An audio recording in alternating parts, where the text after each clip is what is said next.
नमस्कार। हाय मित्रों, मेरा नाम राज पांडे है और आज मैं आपके पास पुनः नए वीडियो के माध्यम से उपस्थित हुआ हूँ।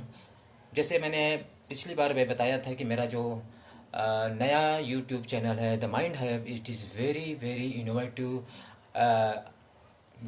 channel for the youths who are living at the rural areas या urban areas and struggling for their careers. So my channel is totally devoted for that guys who are struggling to get the new opportunities. So आज मैं आप लोगों के सामने उस channel के माध्यम से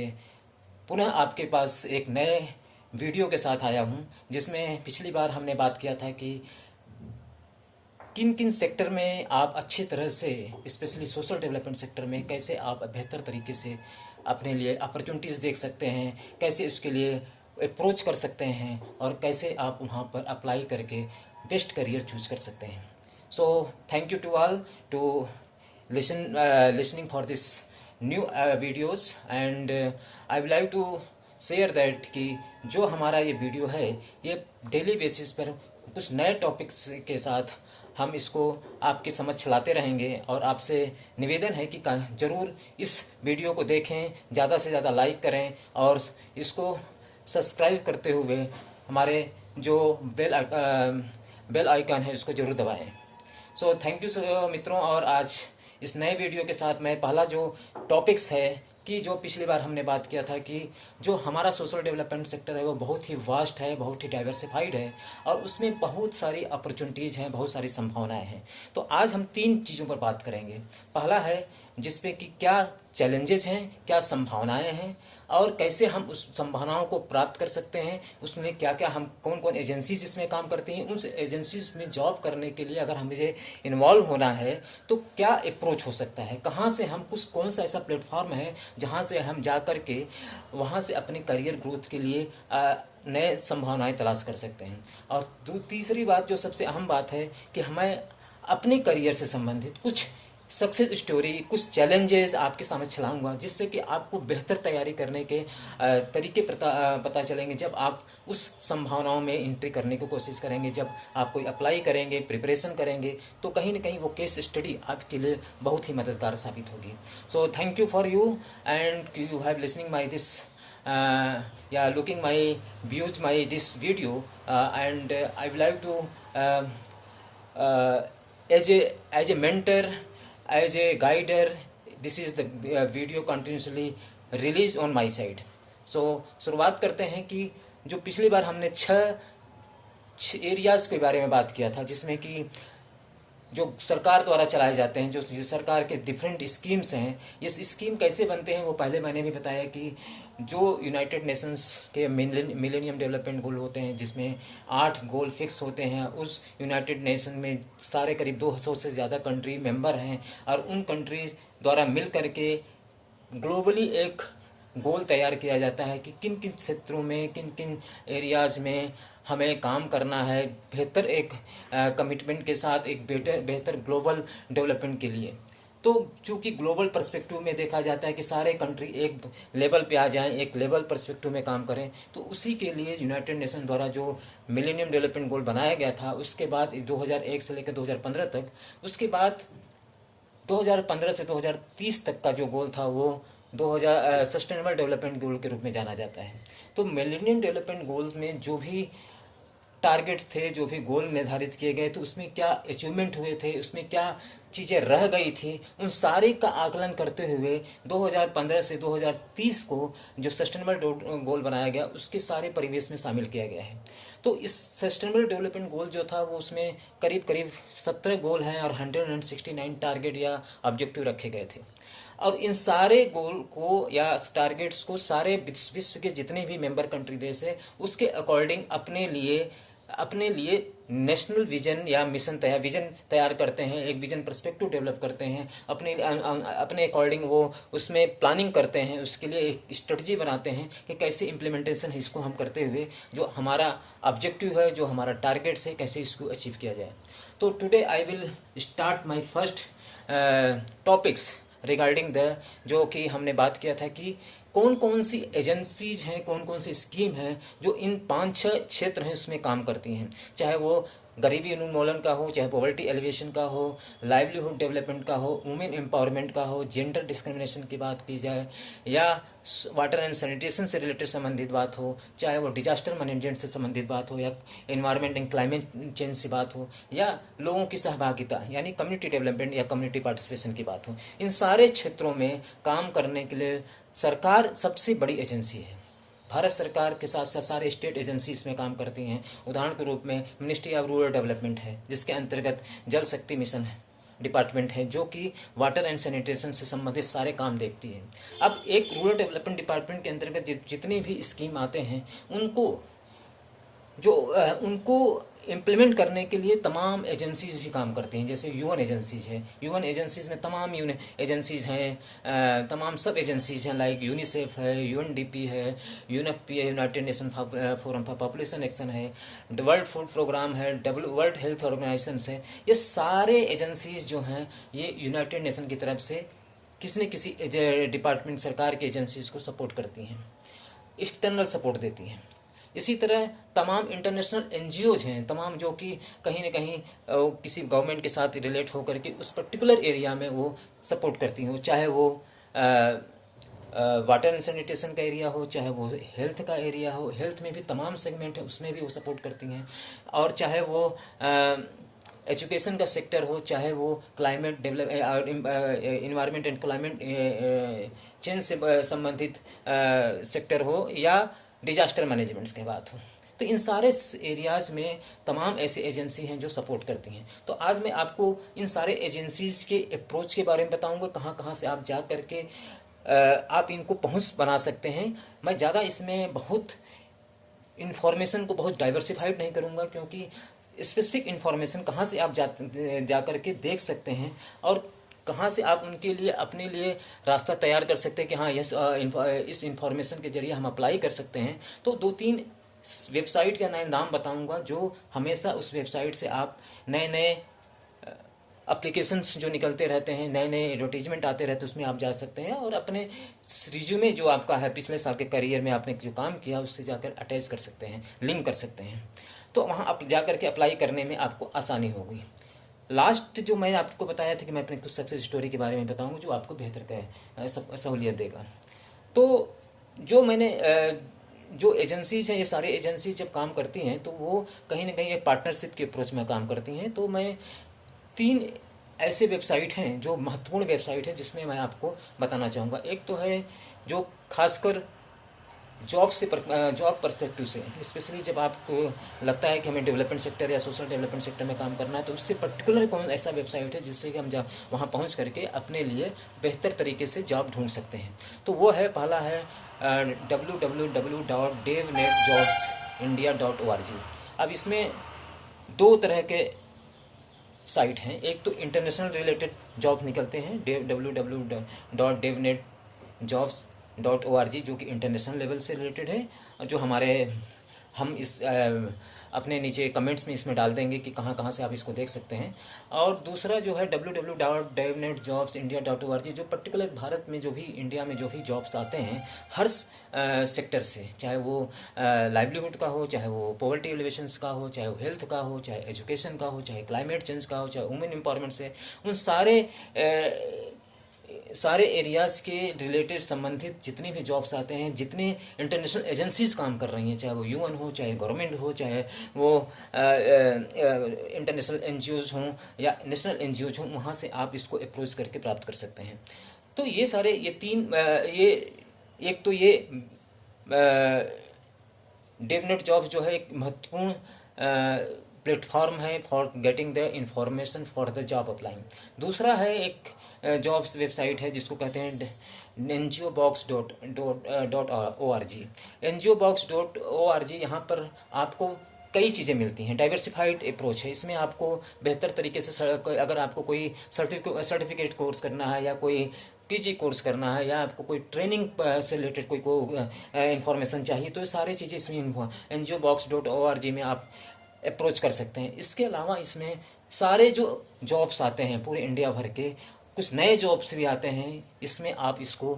देख करके वहाँ से अप्लाई कर सकते हैं, इवन यहाँ तक कि रिज्यूमे भी अपनी डेवलप कर सकते हैं अकॉर्डिंग टू दिस वेबसाइट। और थर्ड जो है, जो कि पर्टिकुलर इंटरनेशनल ऑर्गेनाइजेशन के लिए है, जो कि जिसको हम कह सकते हैं कि unjobs.org। unjobs.org केवल यूनाइटेड नेशंस के जितने भी एजेंसीज हैं, सब एजेंसीज हैं, उनके लिए नहीं, बल्कि अदर जो इंटरनेशनल एजेंसीज एनजीओ हैं उनके लिए भी यह जॉब प्रोवाइड करता है। तो आप जा करके वहाँ से इस तरह की इन्फॉर्मेशन दे सकते हैं। तो these are the information for the job point of view, but you can get the more and more information for related to the other point of views, like the how can you develop your resume, how can you get the certificate course, या how can you want to learn a training related course you can get from this type of the website। another important website जो है, जिसको LinkedIn कहते हैं, और जो कि मैं I am very excited to the LinkedIn, because वहाँ से आपको एक ऐसा इंटरलिंक रिलेशन बनता है जो खासकर जो ग्लोबल पर्सपेक्टिव में बड़े बड़े लोग इसमें काम करते हैं। तो वहाँ पर आप ज़रूर अपने जो प्रोफाइल है वहाँ पर आप ज़रूर अपना प्रोफाइल अपडेट करें, या नहीं बनाया है तो उसमें जा करके अपने प्रोफाइल को पहले बिल्ड कर लें, उसके बाद रेगुलर बेसिस पे उसको अपडेट करते रहें। अब आप लोगों को मन में प्रश्न होता होगा, जो नए युवा हैं जो स्टार्ट कर रहे हैं करियर में, कि हमारे पास तो कुछ है नहीं अभी रिज्यूमे में डालने के लिए, कैसे हम आगे बढ़ सकते हैं। इसमें घबराने की बात नहीं है, आपके पास जो भी है, जो भी स्किल है, नॉलेज है, आप उसको अपने रिज्यूमे में डालिए, और धीरे धीरे जैसे जैसे एक्सपीरियंस बढ़ता जाता है, आपका ऑटोमेटिकली जो है रिज्यूम अपने आप प्रोफाइल जो है वो डेवलप होता जाता है। बहुत सारे एजेंसीज हैं जो कि रिज्यूमे बनाने के लिए आपको एडवाइस करते हैं कि हम आपको भेजिए। मेरा यह मानना है कि आप खुद अगर अपना रिज्यूमे डेवलप करते हैं तो वो बेहतर तरीके से होता है, क्योंकि आप जो चीज़ आप सोचते हैं, जो इनपुट डालते हैं, वो किसी और के द्वारा बनाया गया रिज्यूमे में वो आपको वो सफलता नहीं मिलेगी। क्योंकि वो ज़रूर है कि वो आपको स्ट्रक्चर बना के दे देंगे, वो आपको फ्रेमवर्क बना के दे देंगे, लेकिन जो कंटेंट है, जो आपने सीखा है, जो आपके बारे में जो आप जानते हैं जिस एरिया से, वो महत्वपूर्ण होता है। क्योंकि स्ट्रक्चर और फ्रेमवर्क उतना इंपॉर्टेंट नहीं होता है जितना कि कंटेंट ऑफ द रिज्यूम होता है। So you must be focus on your content of the resume whatever you are putting on the your CV. So these are the areas these are the different options which I have shared related to the job point of view. Now अब मैं आपको बताना चाहूँगा कि last में कि जब मैंने अपना करियर शुरू किया था, स्टार्ट किया था 2003 से, और मैं फॉर्चुनेट था कि I got the opportunities in the World Bank project, and I was newly, but I have already known about कि how can you develop your resume in the better way, कैसे आप बेहतर तरीके से बना सकते हैं। क्योंकि उसके लिए हमने अपने जब आप प्रोफेशनल कोर्स करते हैं तो बहुत सारी चीज़ें यहाँ पर सीख लेते हैं, लेकिन जो वो बच्चे जो खासकर रूरल एरिया से आते हैं, नॉन टेक्निकल बैकग्राउंड से हैं, केवल सोशोलॉजी BA या BCom करके आए हुए हैं, so these are the problem for that कि वो कैसे अपने रिज्यूमे को बनाएं और उसको कैसे अट्रैक्टिव मोड में बनाएं कि लोग उसमें ज़्यादा से ज़्यादा इनपुट डाल सकें कि फर्स्ट हैंड में ही वो शॉर्ट लिस्ट हो जाए। तो इसके लिए मैं अगला वीडियो बनाऊंगा, उसमें क्या क्या इंपॉर्टेंट पॉइंट रहना चाहिए जिससे कि आपका शॉर्ट लिस्ट है। आप यकीन मानिए चाहे ना मानिए, मेरा जब भी मैं अप्लाई करता हूं तो महीने में 1-2-3 इंटरव्यू तो कॉल आ ही जाते हैं, क्योंकि मेरा पिछले जो भी कंटेंट थे, जितना एक्सपीरियंसेस थे, मैं उसको डिजाइन करता हूँ, उसको इनोवेटिव रूप में डालने की कोशिश करता हूँ, और आज के परिप्रेक्ष्य में आज के संदर्भ में क्या इंपॉर्टेंट है उस पर्टिकुलर पॉइंट ऑफ व्यू से मैं उस रिज्यूम को डेवलप करता हूँ। सो मैं उसमें भी आपको आइडिया दूंगा धीरे धीरे मैं कैसे आप इसको बेहतर तरीके से बना सकते हैं, कैसे डेवलप कर सकते हैं। So one of the case study I will have to share. देखिए, जब भी आप इस डेवलपमेंट सेक्टर में काम करते हैं या इस सेक्टर में आते हैं तो 2-3 चीज़ें बहुत महत्वपूर्ण होती हैं। आपका गोल क्लियर होना चाहिए, आपका एरिया ऑफ इंटरेस्ट क्लियर होना चाहिए, किस में काम कर रहे हैं। क्योंकि अगर इंटरेस्ट नहीं रहेगा तो आपके अंदर से वो काम करने की जागृति जो होती है, जो इच्छा होती है, वो नहीं आएगी कभी। क्योंकि 2 तरह से लोगों का वीकनेस होता है, या तो स्किल की वीकनेस होती है या विल पावर की। तो स्किल को तो हम डेवलप कर सकते हैं ट्रेनिंग के माध्यम से, मोटिवेशन के माध्यम से, या फोकस ग्रुप हम कहीं उसको बेहतर तरीके से फोकस ग्रुप बना करके उनको और जो भी रिक्वायरमेंट होगी उसमें सफिशिएंट रिक्वायरमेंट होगी उनको प्रोवाइड करके हम दे सकते हैं। विल इश्यू अगर होगी, अगर हमारी इच्छा ही नहीं है काम करने की, तो वो एक चैलेंजिंग है। लेकिन वहाँ पर भी हम काम कर सकते हैं, उनके मोटिवेट करके, उनके करियर पाथ को दिखा करके, आज आप यहाँ हैं, कल आप यहाँ पहुँच सकते हैं, ड्यू टू तो उस के थ्रू भी लोगों को मोटिवेट किया जा सकता है। तो देखिए, हमेशा पॉजिटिव बात ये होती है कि आपको कैसे आगे बढ़ना है, कैसे सोचना है। और सबसे इम्पॉर्टेंट बात है कि ये सेक्टर आप अपने लिए नहीं काम कर रहे हैं, ये सेक्टर आप समाज के लिए, डेवलपमेंट के लिए काम कर रहे हैं। ये सेक्टर आप राष्ट्र के डेवलपमेंट के लिए काम कर रहे हैं, देश के निर्माण के लिए काम कर रहे हैं। इसलिए इसमें सबसे महत्वपूर्ण जो होते हैं कि आप जो भी कंट्रीब्यूट करते हैं वो कहीं ना कहीं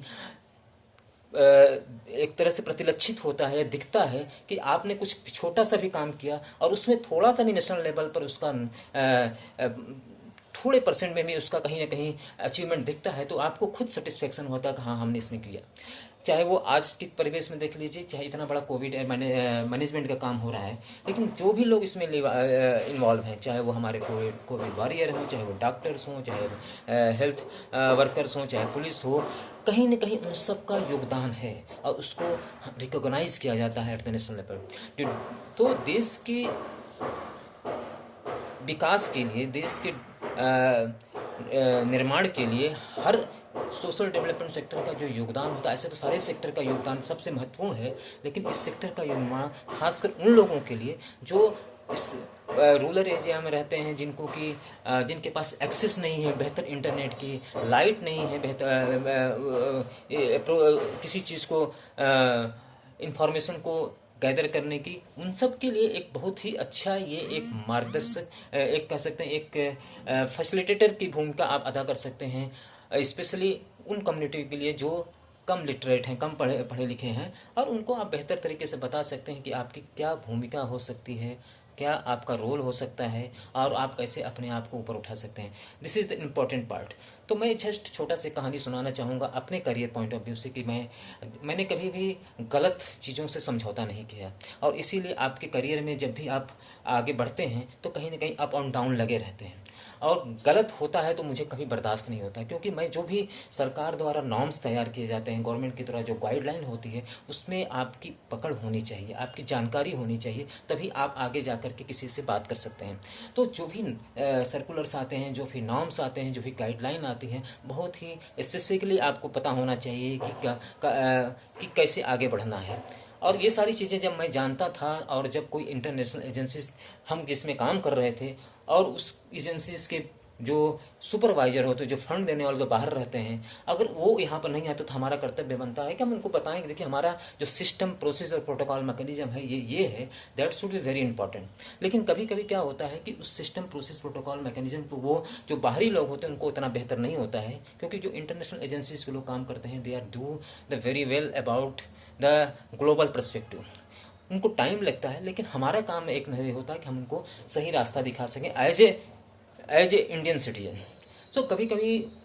उसमें आपको कभी कभी उसमें लगता है कि आप पीछे छूट गए हैं, आपकी बात को नहीं सुना जा रहा है क्योंकि आप उस पोजीशन पे नहीं हैं, लेकिन उसमें कभी हार नहीं माने। आप पॉजिटिव अप्रोच के साथ चलते हैं और आपको कहीं ना कहीं डाउन भी होना पड़ता है, फिर आप उसके आगे बढ़ते हैं। ये डेवलपमेंट सेक्टर ऐसा है कि कोई सरकारी जॉब तो है नहीं, क्योंकि सरकार ने भी अब बहुत सारे परमानेंट जॉब ख़त्म कर दिए हैं, तो आपको इस तरह के सेक्टर के जॉब, कॉन्ट्रेक्चुअल जॉब आपको मिलते रहेंगे और आप उसी में अपने आप को बेहतर कर सकते हैं। देखिए, ये एक जॉब की पर्सपेक्टिव। हम आगे आगे चलकर और वीडियो बनाएंगे, कैसे एज एंटरप्रेन्योर बन सकते हैं, कैसे एक सोशल एंटरप्रेन्योर बन सकते हैं, कैसे आप इसमें अपने आप को 10 लोगों को